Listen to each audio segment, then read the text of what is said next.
سڵاوتان لەبێ بەڕێزان.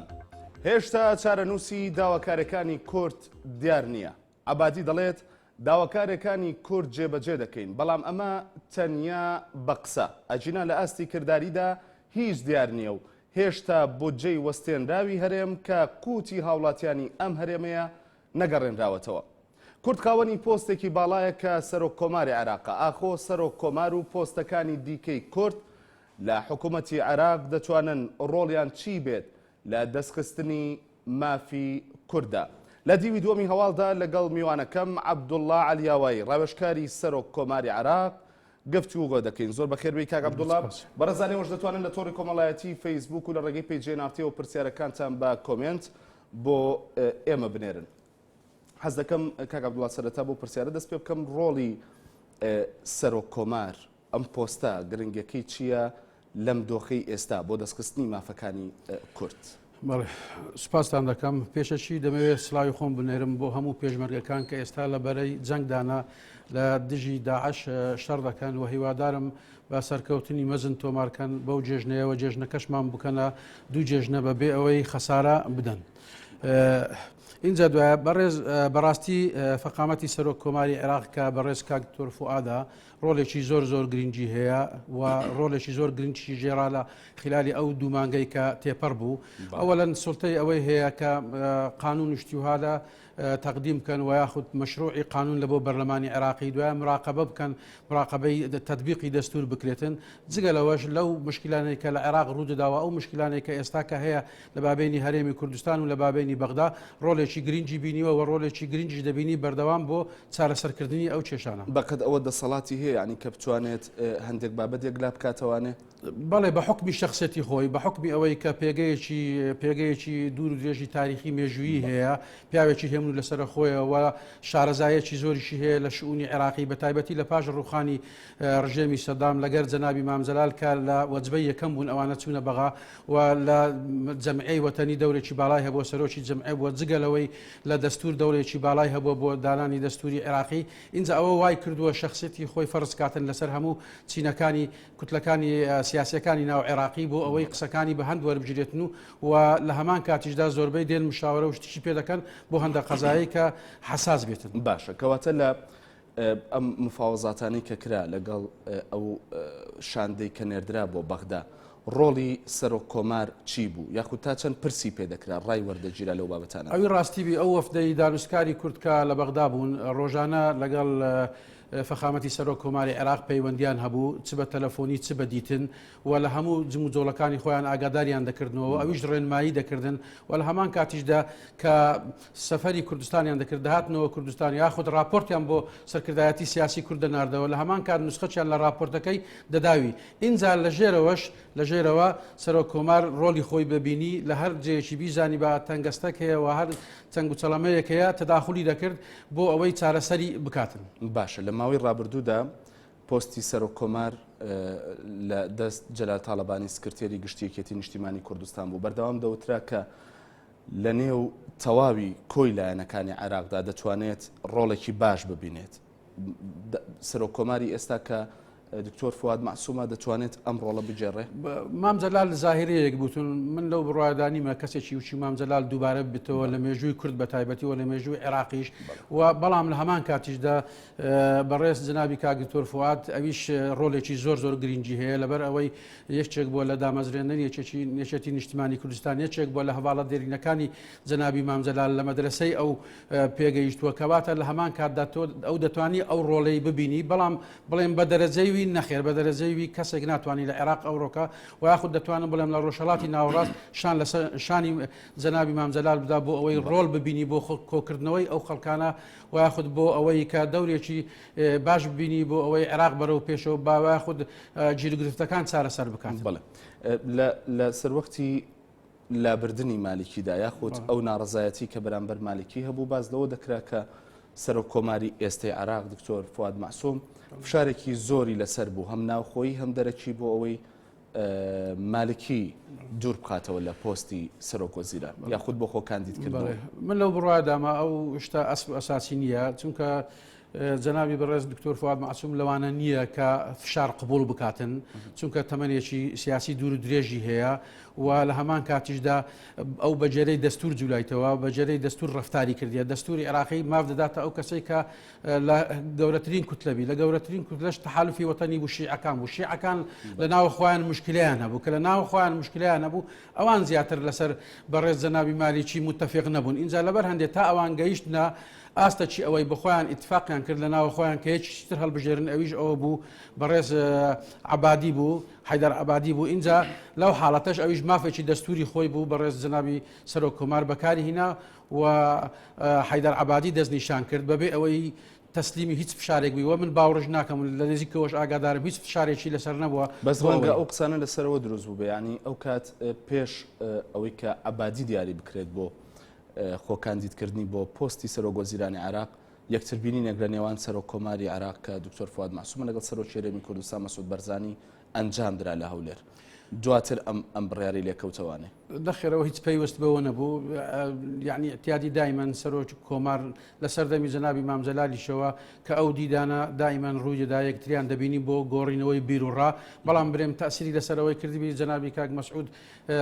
پاڵەپەستۆ یاخود فشاری هاویشت پێسەر بەڕێز جەنابی کاک دکتۆر فواد شتی وها لە گۆڕینیە چونکە هەروەکو لە پێشتر ئاماژەم پێکرد لەو کەسانە نییە فشار قبول بکاتن تەمەنی ئەوەی نییە و فشارانە قبول بکاتن بە جێرەی دەستور ڕفتاری کرد بەڵام بۆ خۆشی ینی سەرنجی هەبوو لەسەر ئەدای نۆری مالکی حتمما یەکێک ئیش بکاتن هەموو کەس سەرنجی لەسەری هەیە سەرنجی هەبوو لە سەرنجەکە مەبەستمەوەی کە کورد گازندەیەکی زۆریە کرد لە ئەدای مالکی لە بەڕێوەبردننی حکوومەتەکەیدا و بە تایبەت لە هەڵوێستی بەرامبەر بە هەرێمی کوردستان ئەم سەرنجە بۆ دکتۆر فواد مەعسوومی شەڕاز بوو خۆی کاکارزان مشکلەکە ئێمە مشکلە کێشە شخصی نییە یعنی کە ئێمە لەگەر مالیکی با بڵێن لەوی ڕازی نەبوون ئێمە جەعفەریش هات هەر لێ ڕازی نەبوون مالیکیش هات هەر لێ ڕازی نەبوون ئێستا حەیدەر عەبادیش هاتیە لە ئێستا ڕاددەنگۆی ئەوە هەیە کە ئێستا ئەمە لێ ڕازی نینەوە خود هیچ شتێکی بۆ کوردانە نا اینجا لەو حاڵەتە ئێمە صاحب قەزیەینە ئێمە صاحب قەزیینە ئەو قەزیەش قەزیەیەکی دروست و ڕەوایە مافی گەلی کوردستانە اینجا لەو حاڵەتەی هەمومان سەرنجمان لەسەر ئەدای مالیکی هەیە لەسەر ئەدای عەبادیش دەبیتن لەسەر ئەدای جەعفەریش هەبووە لەسەر ئەدای عەلاویش هەبووە بەڵام لێر و کانەدەی بین سەیری کارەکانیان بکەین ئایا کارەکانی لایانی ئیجابی زیاترە یاخود لایانی سلبی زیاترە ئەو کات دەبی حکومێکی ڕاستەقینی بدەین ئێمە ناتوانین ئێستاکە حکم لەسەر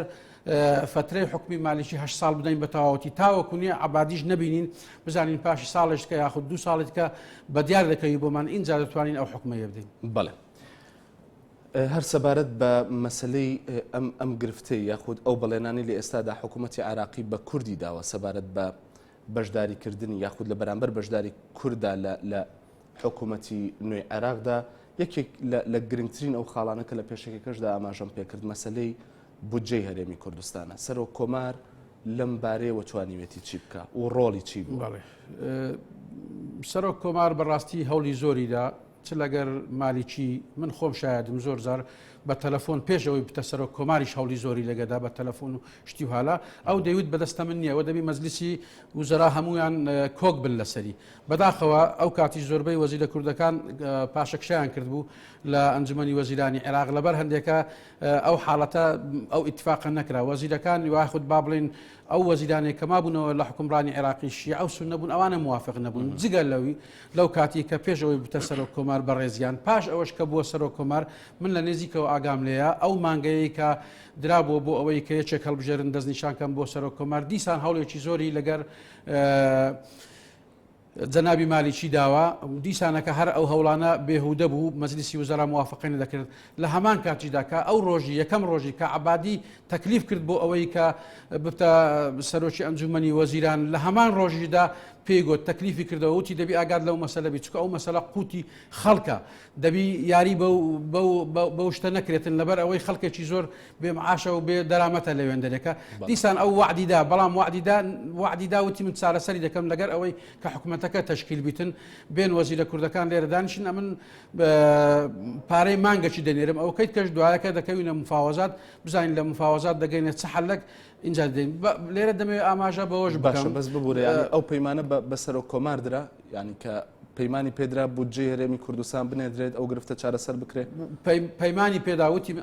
من ئەو گرفتە چارەسەر دەکەم درێخی ناکەم بەڵام با حکومەتی تشکیل بکی کە حکومەت تشکیل بکرێتن من لەگەڵ وەزیرە کوردەکان دادنیشین ئیمانگەچیان بۆ دەنێرم مانجی نۆ.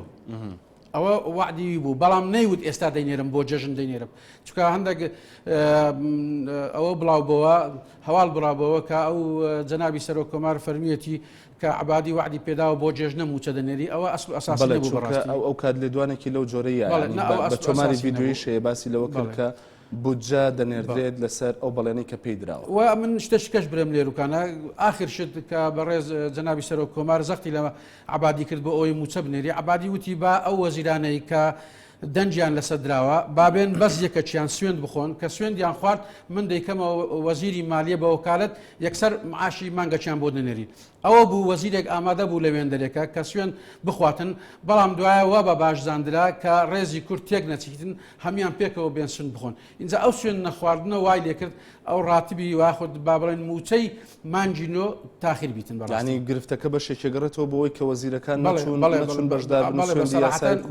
بەسەراحەتەن تێگەیشتی گرفتەکە دەگەڕێتەوە ئەگەر وەزیرە کوردەکان بەشداریان بکردابایە موچەی مانجینۆ دەهات و هەموو فەرمانبەرەکان بەڵام بەشداری نەکردنەکە ینی وەکو جۆرێک لە فشار لێک درایەوە بۆ ئەوەی کە بودجەکە بنێردرێت ئەو کادەمان ئامادەن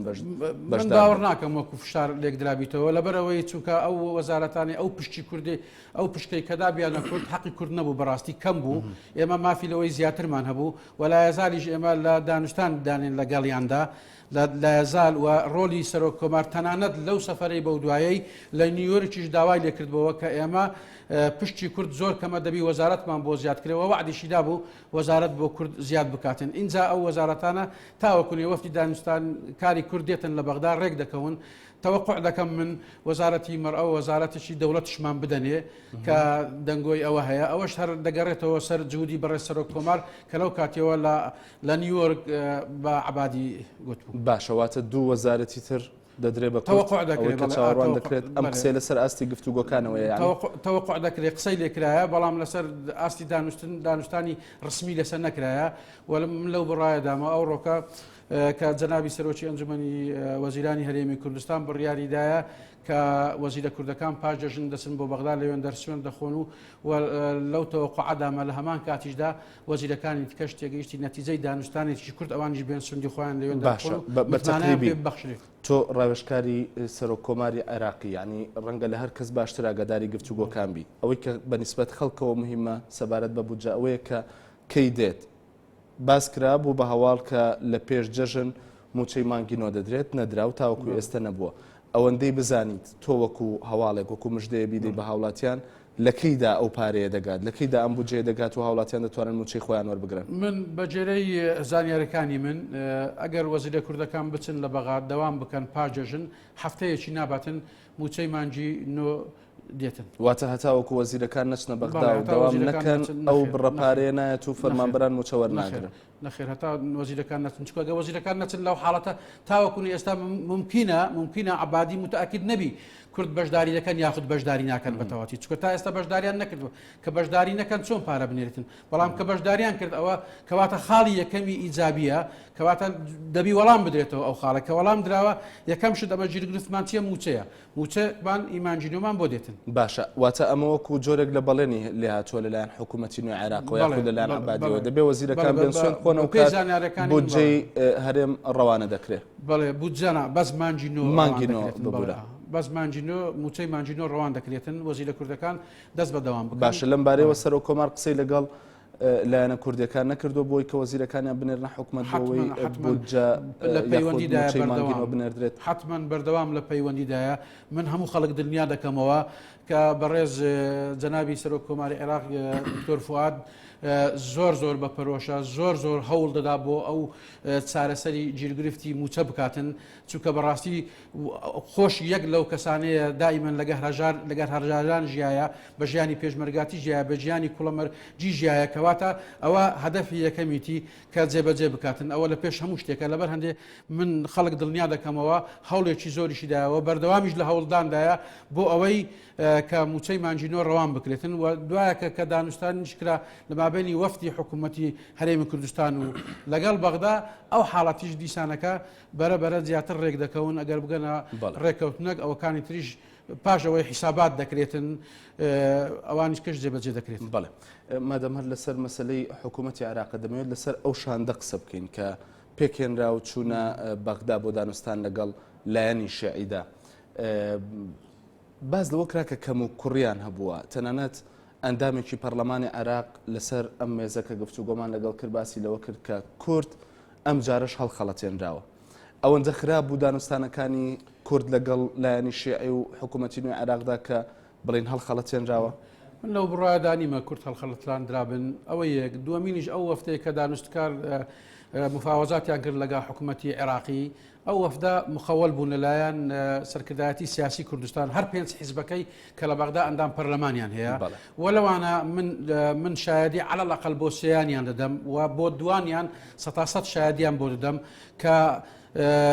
شارەزایەکی زۆریان هەیە لە بیدایەتی ڕوخانی ڕژێمی سەدام حوسێن ئەوانە لە بەغدا بوونە مەبەستیشم زیاتر لێرە ئەوەیە بەڕێز کاگ و شارزێباری و لەگەر بەڕێز کاک فریاد ڕەواندوزیە چونکە ئەوانە پەیوەندێکی زۆر تونند و تۆڵیان هەیە بە حکمی وجودیان لەوێندەر بە حکمی منسەبیان لەوێندەرێکە لەگەر هەمووی ئەقتابی سیاسی عێراقی لەبەر هەندێک ئاستی مفاوەزەتەکە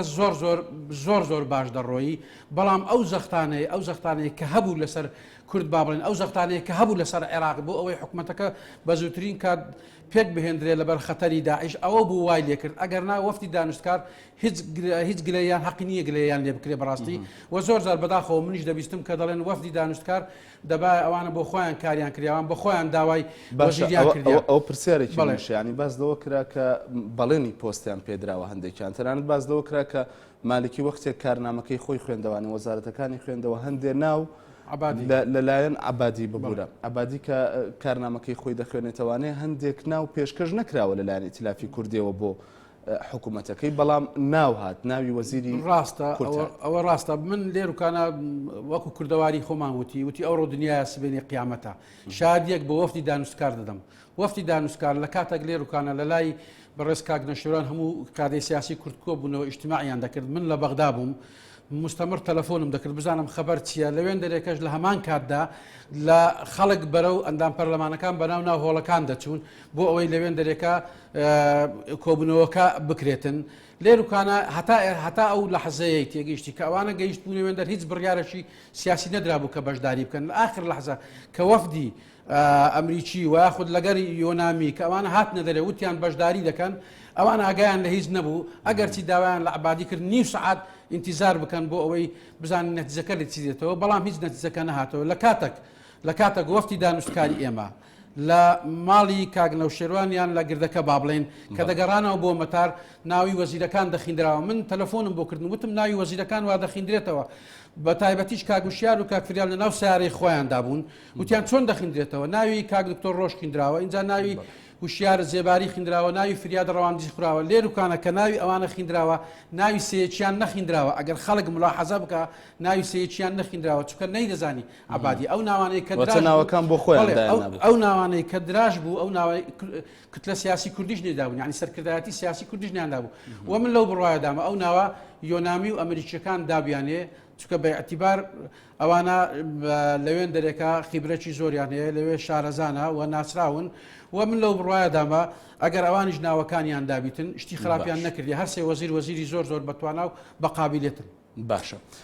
من پێم خۆشە لە تۆڕی کۆمەڵایەتی فەیسبوک چەند پرسیارێکت بۆ بکەنەوە کە ڕاستی چۆکراوە وەڵامیان دەوێت سەفینکەدەر چەند پرسیارێکی نردووە یەکێک لەوانە دەڵێت سەرۆک کۆماری عێراق کە کوردە تا ئێستا هیچ هەڵوێستێکی ئەوتۆ و کاریگەری دەرنەبڕیوە سەبارەت بە بودجەی هەرێم کە لە 117ەکەیە هەروەها دەڵێت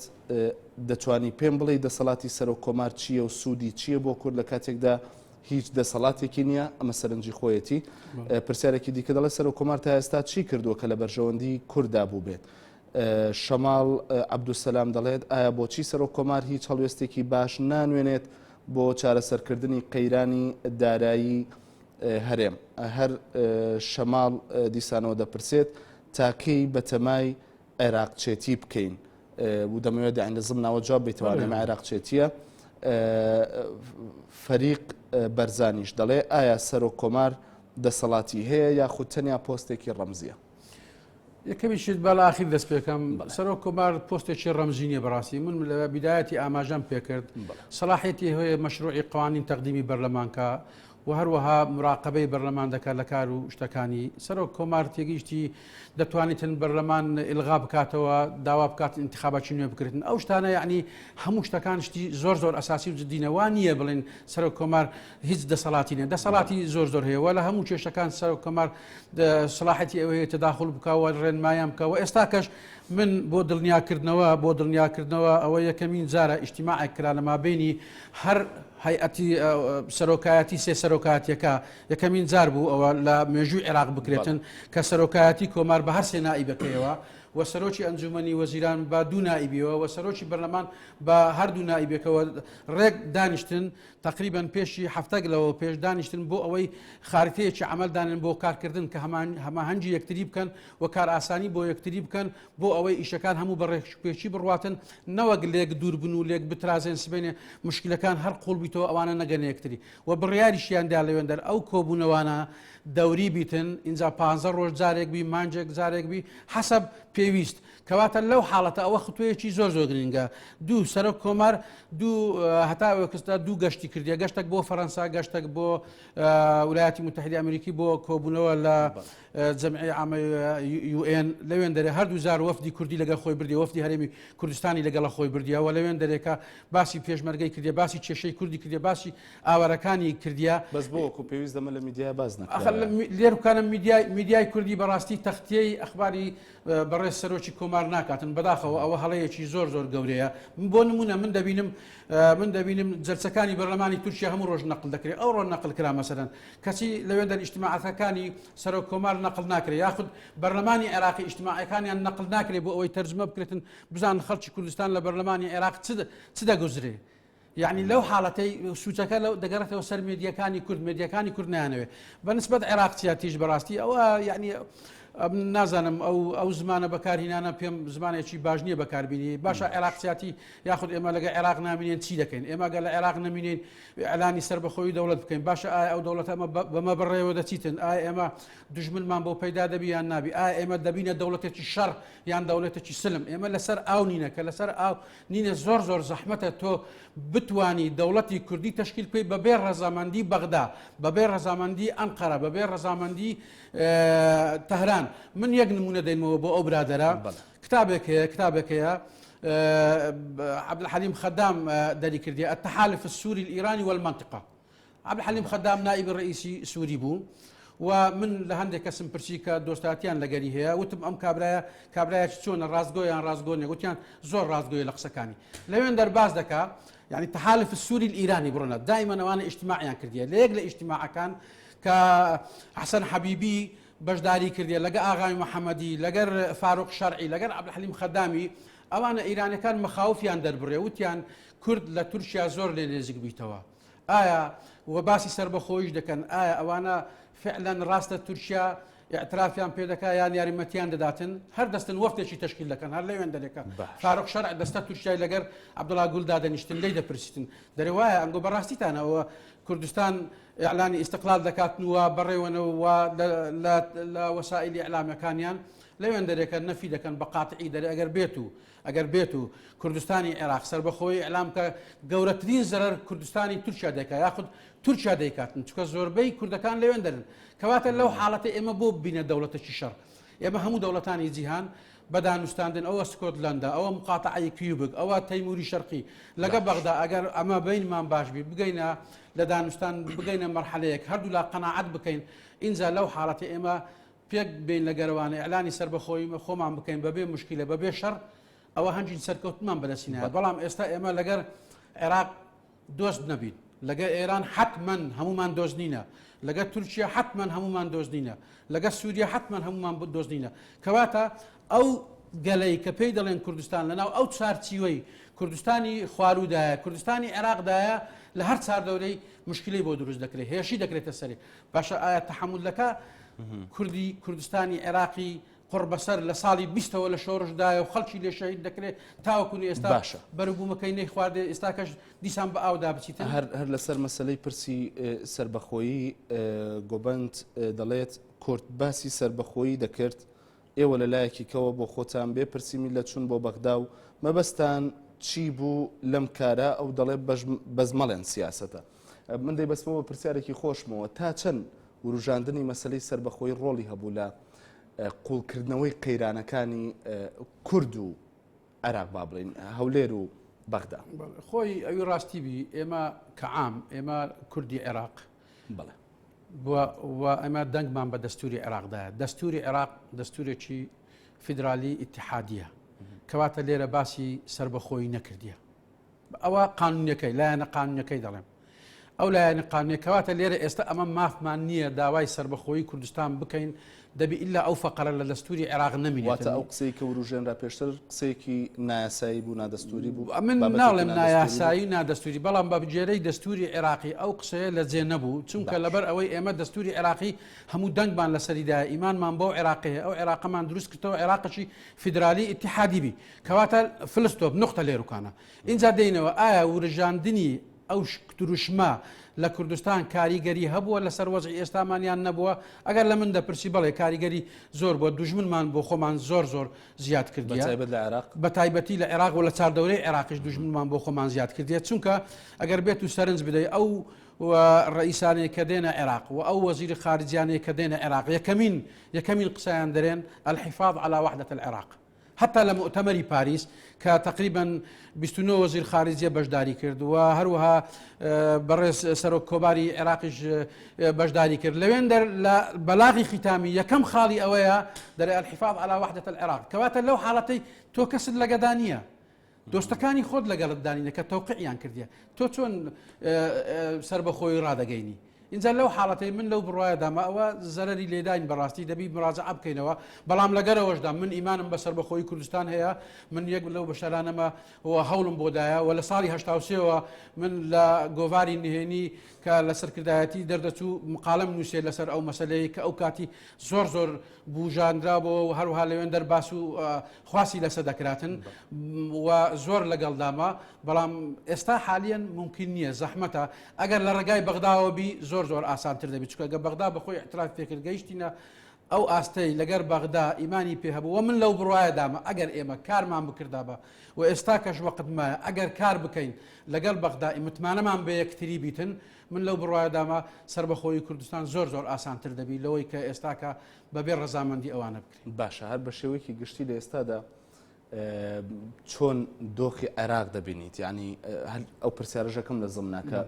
چۆن ئەوەندە گەشتبینی بۆی لە عێراقدا کورد بتوانێت لە ڕێگەی حکوومەتی عێراقەوە سربەخۆیی بەدەست بهێنێت ینی دۆخەکە ئەوەندە لەبار و باشە نەخێر کە دەینە سەیرکانە ئێستا دۆخی عێراق هیچ ڕۆژە گوچی ئەو ڕۆ دۆخی عێراق ئالۆز نییە چونکە لەبەر ئەوەی هەتا ئێستا مەسەرەن دەوڵەتانی ئەقلیبی تەداخلی شوونی عێراقیان دەکرد سووریا دەیکرد تورکیا دەیکرد ئیران دەیکرد جگە لە دەوڵەتەکانی تر ئێستاکە قسمەشتکە شاتێت دەوەلی عەرەبی خەلیجی هاتین ئەوانیش بەشداری دەکەن تەنانەت سێ ڕۆژ لەوە پێشتر تایراتی سعودی و ئیمارات داهینە لە عێراقیاندایە یعنی عێراق ئێستا سیادەی نمایە ئێستا عێراقی چی سیادەی نمایە کە سیادەی نمابی لەو حاڵەتە تێگەیشتی کێشەکان زۆر دوور و قوڵتر بوویتەوە و سیاسێکی عێراقی لەو ڕۆژانە سیاسێکی بەرزی عێراقی لەو ڕۆژانە قسەیەکی زۆر جوانی کرد وتی سبحان الله نازانم خەریتەی عێراق چۆن دروست بووە شعبی عێراقی شعبێکی زۆر بەستە زمانە لەوەتی ئەو خەریتە لێرە دروست بوو پێی دەرێن عێراق بوویتە زەحیە لەلایەک ئیمپراتۆرەتی سەفەوی لەلایەک ئیمپراتۆرەتی عوسمانی شعبی عێراق زەحیەیە کوردستان بەغدا کەربەلا لەلایەک تێگەیشتی ئیمپراتۆرەتی ساسانی لەلایەک ئیمپراتۆریەتی ڕۆمانی دیسان لە هەمان کاتدا لایەک ئەسکەندەری مەقدۆنی لەلایەک تێگەیشتی بەریتانیا لەگەر تێگەیشتی دەوڵەتانی تری ناوچە لەگەر عوسمانیەکان کەواتە زەحیەکە هەموو شعبی عێراقی ئێستا کەش لەگەر دابیتن وەزعەکەمان زۆر ئالۆزە زۆر ناخۆشە دەبی ئێمە بەتایبەتی کورد ئێمە دەبی ئەوڕۆ هەموو شتێک بەلا بدەین دەبی ئێمە هەوڵ بدەین یەک ڕزیمان بە تیم بکەین نابی لەسەر یەکدری بخرین بەڕاستی نابی لەگەر یەکدری ڕکابەری بکەیت نابی توانج و پلار لە یەکتری بدەین چکە ئەوە زەرەرمان پێدەگەینیتن وە لێرکانش من دەمەوێتن یعنی هەموو ڕۆشنبیرەکان لەوەی دەوری ڕۆلی خۆیان ببینن بەڕاستی چونکە ئینسانێک کە ئەو گیرگرفتانە دروست دەکات ئاستی ڕۆشنبیری نزمە ئەگەر ئینسانێک ئاستی ڕۆشنبیری بەرز بیتن تەمەشای دوور بکاتن قەت هەوڵ ناداتن ئەگەر سبێنێ حیزبێک لە حیزبەکان یاخود دوو حیزب بینیان تێکچ و بچی بنزینی پێداکە یاخود ئاگرەکەی خۆشکە دەبی هەوڵ بدا بچیتن بیکوژنتەوە لەبەر هەندێک بەڕاستی ئێستا ئەمە ئەوڕۆ پێویستمانەیە چونکە داعش وا لە ناومانە جگە لە دوژمنیت کەش جگە لە تایاراتیش ئەمە ئاسمانمان نمایە مەترسێکی زۆر گەورەمان لەسەر ئێمە کورد بە تایبەتی و عێراقیش بەگشتی باشە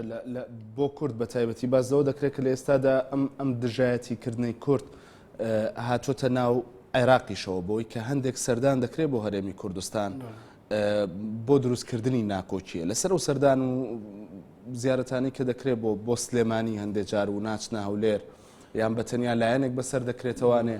قسەتان لەسەرەوە چی؟ من لەو بڕایدا مەبەست لێروکانە زیارەتی سەرۆکی ئەنجومەنی وەزیران دکتۆر حەیدەرە ئەوە هیچ علاقەی بەوەدا نەبووە لەبەرەوەی جەنابی مام جەلال خوا شیفای بۆ بینی کە سەرکردەیەکی گەورەیە و پێگە و ئەوەی خۆی هەیە لە عێراق و حەیدەر عەبادی بەخۆی قراری خۆی بوو کە بێسەردانی جەنابی مام جەلال بکاتن کە ئەگەر مەبەستی ئەوە باە دووبەرەکی بێختە ناوکرد لەو بڕایە دامە سەردانی بەڕێز کاگنۆشێوانی نەدەکرد لەو حاڵەتە لەگەر جەنابی مام جەلال کە سەردانی کردو لەگە مەکتەبی سیاسی شتی کۆبەوە ڕاست دەگەڕاوە بەغدا بەڵام لەبەر ئەوەی هات لەگەر جەنابی کاگنۆشێوانیش کۆبەوە لەگەر هەموو لایەنەکان کۆبەوە جگە لەوەش دوایە کە ممچینە نازانم ئێوە ئاگاداریتان هەیە جەولەشی باشی کرد لە سلێمانی لە فندقەکەی کاک فاروقیش لەوێن دەرچوودانیش قاوەکی خواردەوە زۆری پێخۆش بگوتی زیارەتی هەولێریش دەکەم بەس ڕاوەستایمە حکوومەتەکە تەشکیل بێتن وەفدەکە بێتن بڕک خەتوەک بچینە پێش کەواتە ئەوە لێروکانە دەگەڕێمەوە سەر ئەو زیارەتەکانی تر کە ئێستاکە مەسەرەن ئوسامە نەزێفی دەیکا یاخود با بڵێن ساڵح مطلق دەیکاتن یاخود سەلیم جبوری دەیکاتن ئەمن ئەو زیارەتانم پێشتی باشە بەڵام من لە هەمان کاتدا داوایان لێ دەکەم و یاخود سەرکردایەتی سیاسی با داوایان لێ بکە بە تایبەتی بەڕێز سەلیم جبوری کە سەرۆکی بەرلەمانی عێراقەوە لە هەمان کاتیشدا کاگارام جێگریتی و هەروەها دۆستێکی نێزیکی مەجلیسی عەلا شێخ مام جێگری یەکەمیتی بە ئەو قانونانە تەفعیلکەن کە خزمەتی هەموو گەلی عێراق دەکاوە خزمەتی کورد دەکا ئەو قانونانە با تەفعیلکەن کە مادەی 140 زامین دەکا ئەو قانونانە بە پەلەی لێ بکەن نەفت و غاز بە زوو بینە بەرلەمان و بۆ ئەوەی سەوتی لەسەر بکرێت و مناقشەی لەسەر بکرێتن ئەو مشکلەی لە مابینی هەرێمی کوردستان لە مابینی بەغدا هەیە حەل بکرێتن نەک بێن لێروکانە محازەراتمان پێشکەش بکەن محازەرات پێشکەشکردن کورد جێی پڕ بووە یعنی هیچ لە ناو جێی نمایە لە مێشی جێ لە خەڵک ڕابگریتن اینجا لەبەر هەندێک من ئەو زیارەتانم پێ باشە بەڵام لە هەمان کاتیشدا کورد ئیستیغلالی بکە بۆ ئەوەی لەوێن دەرەوانە دەوری کاریگەر بین لێرە شتێکەیە من دەمەوێت ئاماژەی پێ بکەم بەڕاستی هەتاوەکولی ئێستا ئەوەی ئەمن ملاحەزە دەکەم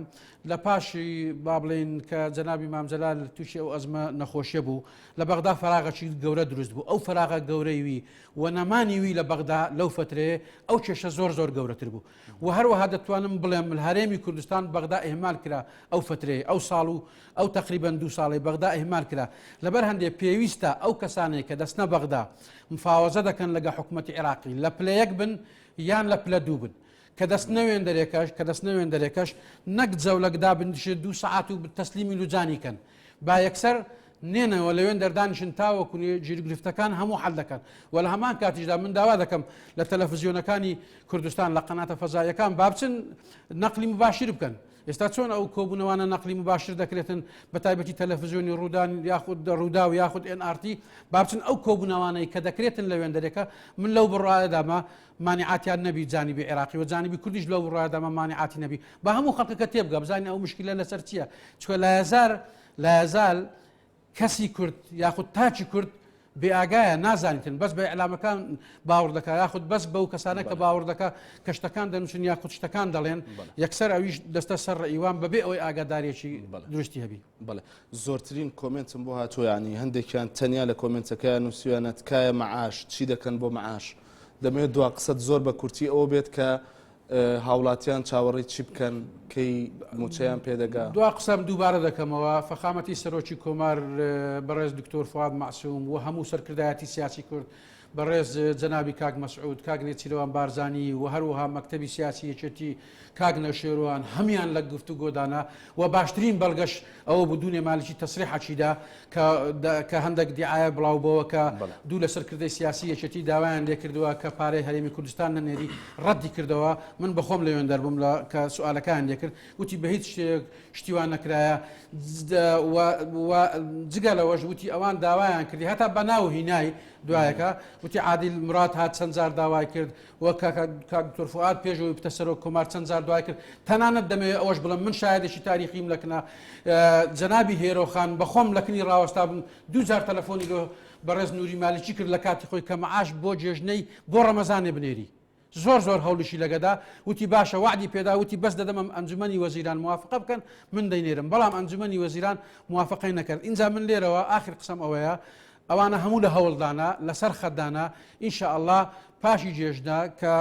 وەفتی دانوستاری کرد و یاخود وەزیرەکانی کرد چوون دەست بەدەوام بوون من لەو بڕایەدامە هەفتەی ناخایەنیتن مەعاش دەگاتە هەرێمی کوردستان. زۆر سپاس بۆ دکتۆر عەبدوڵڵا عەلیەوەی ڕاوێژکاری سەرۆک کۆماری عێراق سپاس دەکەین کە ئەم شەو ڕاستەخۆ لە ستۆدیۆی دیوی دومی هەواڵ بووی. ئازیزانی ناڕتی زۆر سپاس بۆ سەرنج و کۆمنت و پرسیارەکانیەوەش